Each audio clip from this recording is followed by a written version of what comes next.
magazine. There you Come go. to a tournament like this, it's never heard of. That's wonderful. And everybody knows who you are. Thank you. I appreciate all of hands for supporting me. Well, we got Francisco leading 1-0. Let's see if he hits his break as good. You know, he's famous for having one of the best breaks in pool, period, especially 9-ball. Right. And if I'm not mistaken, he's been clocked at, you know, around the fastest cue ball speed on the break of any player. Right, that's a plus, and I've just learned something myself while I was sitting here. I like that shot. He made the 1 ball on the break twice in the side. He had that shot down pat, and I've seen most 9-ball, well, a lot of 9-ball players make that shot. So I learned something myself sitting here. So the play here is the 6 back underneath him? 6 straight back and play for the 5 cross side. Looks like he took something off that when he swung. When he took 2 strokes off it, it slowed the speed down. So, you know, the ball spreads, the balls are sliding. So these balls are going to spot now. I'm going to see if maybe I can get this telestrator to work for us. Sure. Well, and maybe you can demonstrate from this position what you think your friend Darrell should do. Cue ball here. Okay. I got the pin. Go get well, it. You know what? Bustamante is a good banker. What I would do is bank this ball. I would bank this ball. Okay, great. This ball? Sure. We'll bank this pink ball. I think it's a 7, not for sure. Well, he's going to try to... The pink is the 4, actually. He's going to try the 9 cross corner, but I would have went this way, 2 in the corner, and had a good safety going. Thank you.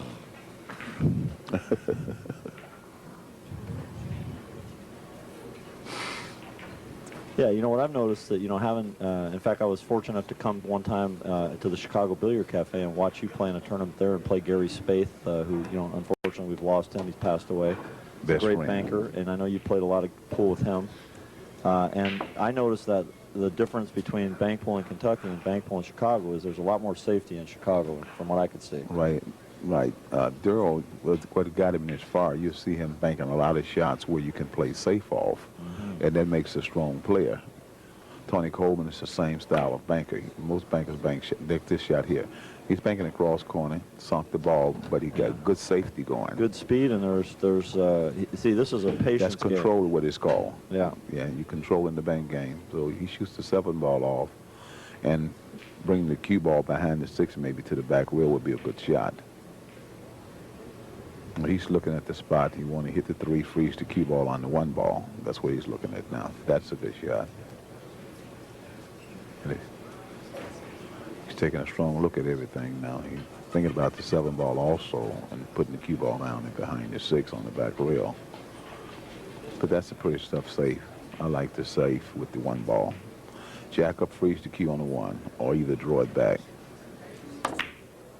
That's a pretty good safe shot. It's not the best one, but it's a good safe shot. Okay, so Darrell has made a ball. He's in the lead in this game, 1-0, and Francisco naturally is leading the match 1-0. So it looks like he's looking at the 1 back at him, and I don't know that he can turn this ball, Piggy, but you're the expert, so why don't you tell me? Well, I'll be honest with you. The 1 can turn because the table is sliding, but you don't have a lot of room. The 6 is sticking out. He probably can play the ball twice straight back. Okay. If not, I'll just try a safety here because remember, Darrell's a very good banker. He's calling it straight back. Is he shooting the 5? He's shooting the looks 5 like he's ball, jumping it. He looks like he's jumping the 1. That's the advantage of a 9-ball player. Okay, here we go. He got the 5 cross corner. I would like to see him bank the 5, position for the 6 or the 3, and protect the lead.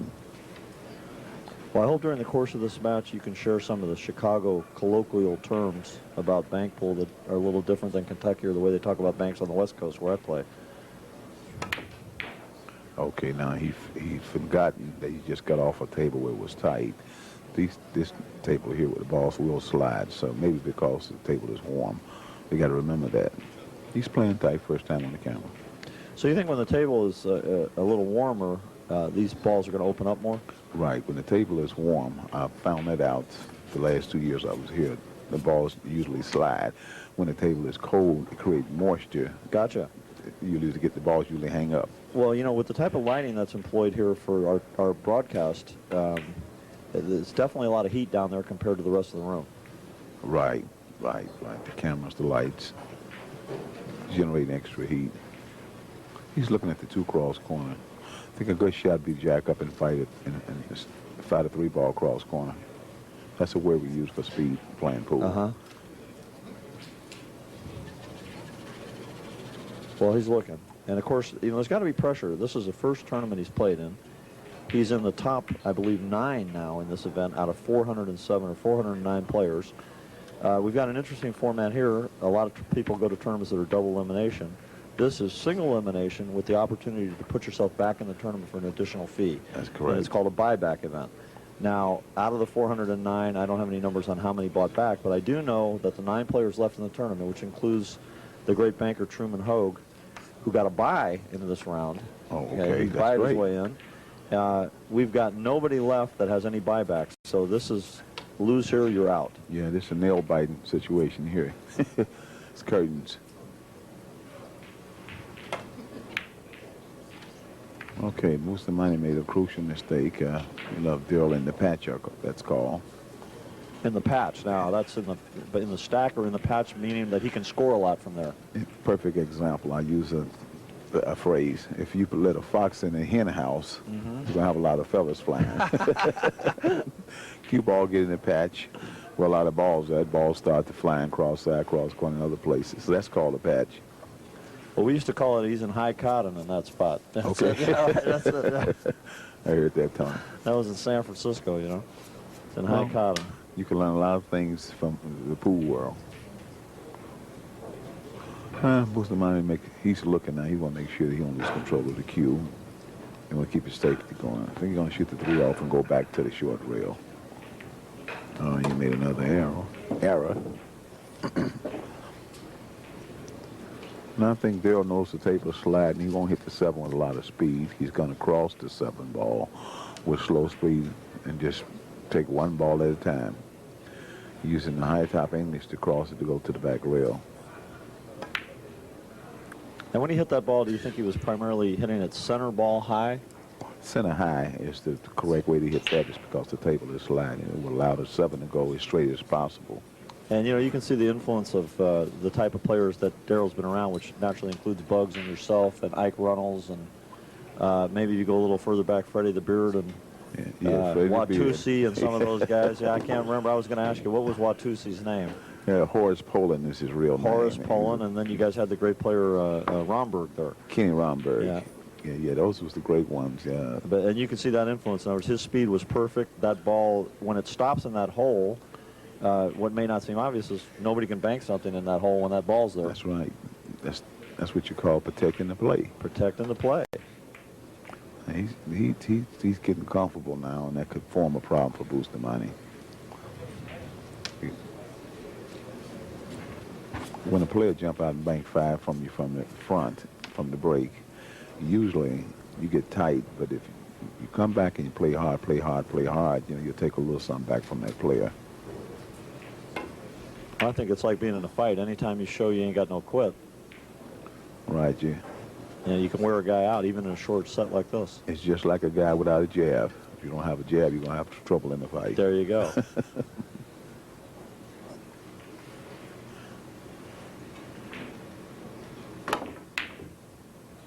He was up in the air on that shot a little bit there. Yeah, that was a crucial mistake.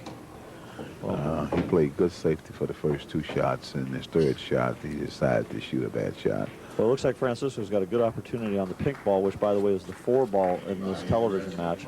And our friend Danny Dillard likes to call this an electric chair shot, meaning that if you wanted a reprieve and you had to pick a bank to make to get it, this would be it. Right. That's the shot. This is the... Okay, Bustamante. I wonder why he broke the stack up. It looked like he should have banked the 4 ball and slid to his right from where he was standing. And he would have had position for the 9-3 or the 6, maybe the 2. He'd have had variety of shots.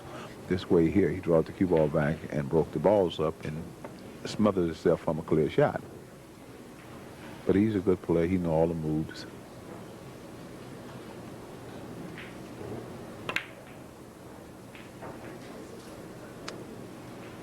that might cost him. I would like to see him bank that ball and root the cue ball back. That shows you the experience about playing bank here. He's right. He haven't had a lot of. He have not been in a lot of tournaments. You can see that for sure. Yeah, because it's not like you're playing a match play game where you have unlimited time to keep playing. I mean, you gotta, if you want to take a risk here, you can get charged quick. You sure can. Darrell is not taking a lot of chances. He had a great opportunity to break the 9 and get back in the game, being 1 game down. And there's 1 ball apiece.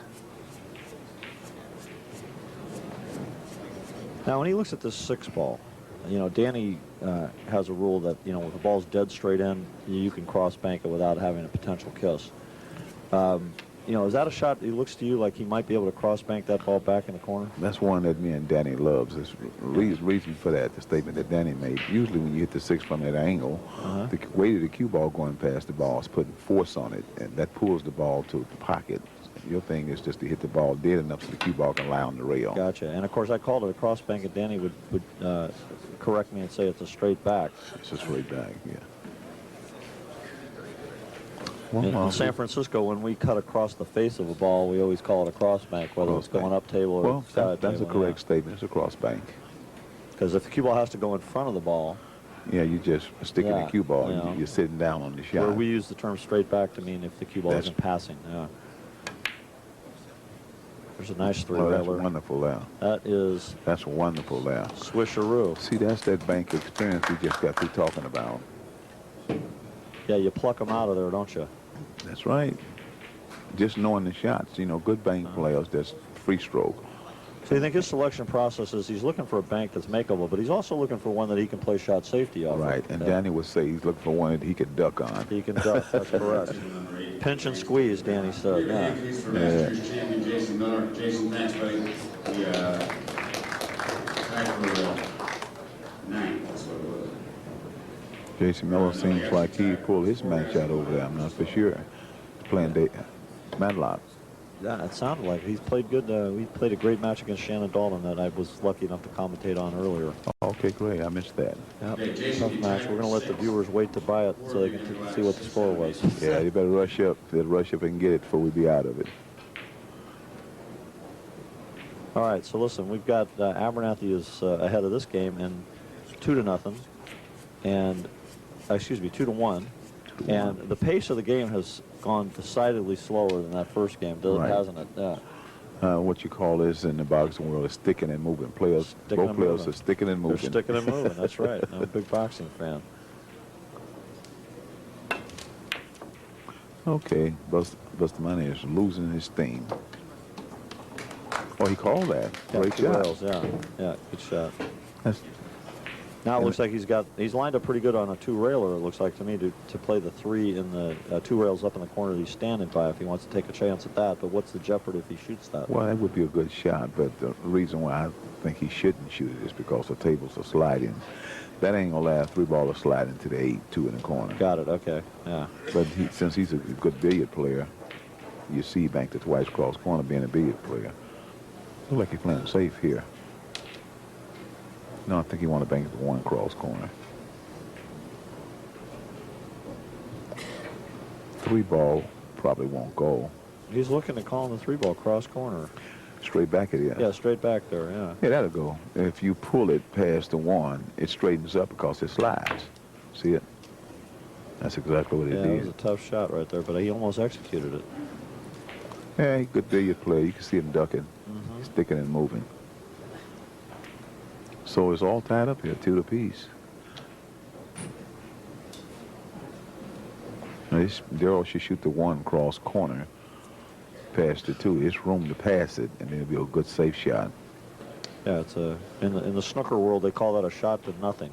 It means you're taking a shot to score, but you're not going to leave anything if you miss. That's right. He's looking at a multi-rail shot here on the 3. Well, he's looking at the 1 ball as we're looking at. He knowing that the 1 could pass the 8, but the thing is to get the cue out the way.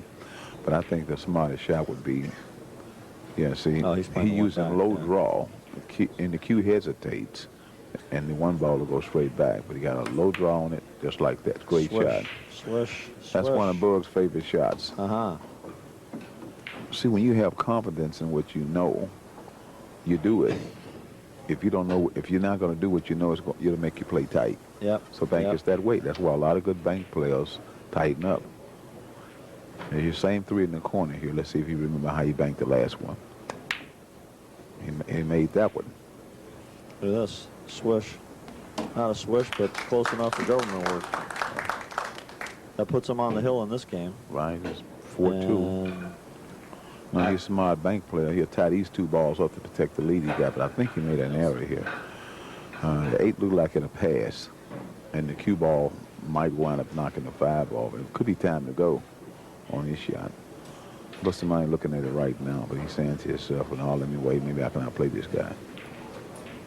8 ball will pass, and the cue ball should knock the 5 out off, and you'll have position for the spot shot. No, yeah, he had a position for the cross side. yeah, cross side off. Or either with shoot the 2 5 off and spot. play safe because he need them all. I think he's going to try and make both of them, is what he was trying there. Yeah, and that's a That was pretty an error bad there. shot. Yeah. I mean, I think that was his play. In other words, he decided for whatever reason he couldn't see that ball passing, or he didn't feel he could execute it. And so I think he was trying to knock 2 balls, put them both on the spot, and tie him up on the end rail, and make him split the balls. What I don't like about that shot was he could have had... Oh, Darrell just hung one up there. That was a... Yeah. He would have been leaving Darrell in a position to shoot the 2 in, and then he would have been back in the same place. So I just think he was thinking there, sequence right. enough there, yeah. You know, when the camera's in front of you and you got a good, strong opponent in front of you, make no mistakes. But the key to it is try to make the least of a mental mistake. You got to... One thing I've noticed is that when I'm in the booth, I don't miss anything. I haven't missed a ball since I've been sitting up here. Unfortunately, it didn't carry over to my matches, Piggy. Right, we've been banking out up here. Yeah, we're running out. And he's going to shoot this up under him. This is a good shot. He loves this shot. He like to roll this ball with center cue. Oh, look at that. How well did he hit it? He hit it perfect. And look at the speed that the ball, he transferred the speed. How well did he hit it? When the strike hit, the speed that he had on the cue ball transferred, and then the 9 ball didn't take that extreme speed. It slowed down when it got up That's there. what Middle English does for that Pacific shot. Yeah. A lot of players shoot the ball with high top, and that's going to make the ball speed up and slide. Center English, center right hand is what it's called.